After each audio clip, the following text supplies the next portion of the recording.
ഏവർക്കും നമസ്കാരം. ഈ ലോകത്തെക്കുറിച്ച് നാം വളരെയധികം ചിന്തിക്കേണ്ടിയിരിക്കുന്നു. നമുക്കേവർക്കും പരിചിതമായ കഥയാണ് ശ്രീ മഹാബലി ചക്രവർത്തിയുടെ ഭരണകാലഘട്ടം.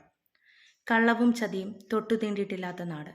എന്നാൽ ഇന്നു സ്വാർത്ഥ താല്പര്യങ്ങൾക്ക് വേണ്ടി സ്വന്തം മകളെ നിഷ്കരുണം വധിക്കുന്ന അച്ഛൻ, നവജാത ശിശുവിനെ വലിച്ചെറിഞ്ഞു കൊല്ലുന്ന അമ്മ, അനാഥത്വം പേറി ജീവിക്കേണ്ടി വരുന്ന ബാല്യങ്ങൾ.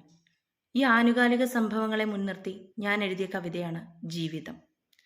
ജീവിത വീതിയിൽ നാടകം ചെയ്യുന്ന വാണിഭപാത്രമാം നീചജന്മം, ആരോ വലിച്ചെറിഞ്ഞിടുന്ന കുപ്പതൻ മാറിടം നമ്മയായി കണ്ടുവത്രേ.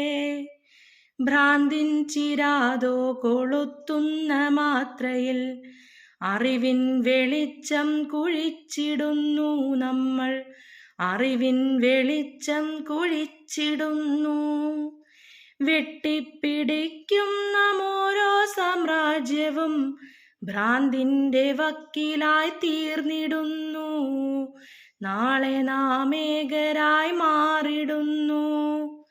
അർത്ഥവ്യാഖ്യാനങ്ങളില്ലാത്ത സ്വപ്നത്തിൻ മീതെ പറക്കും പരുന്താണു നാം.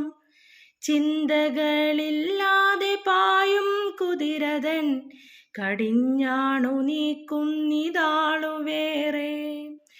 അവശരായി തീരുന്ന നാളിതു നോക്കുവാൻ ആരും അരികിലേക്കെത്തുകില്ല.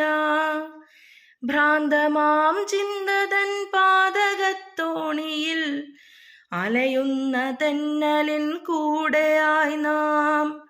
വാർദ്ധക്യവേളയിൽ പാപങ്ങൾ തീരുവാൻ ദേശാടനക്കിളി പോലെയായി നാം തീർത്ഥാടനം ചെയ്തു നീങ്ങുന്നു നാം.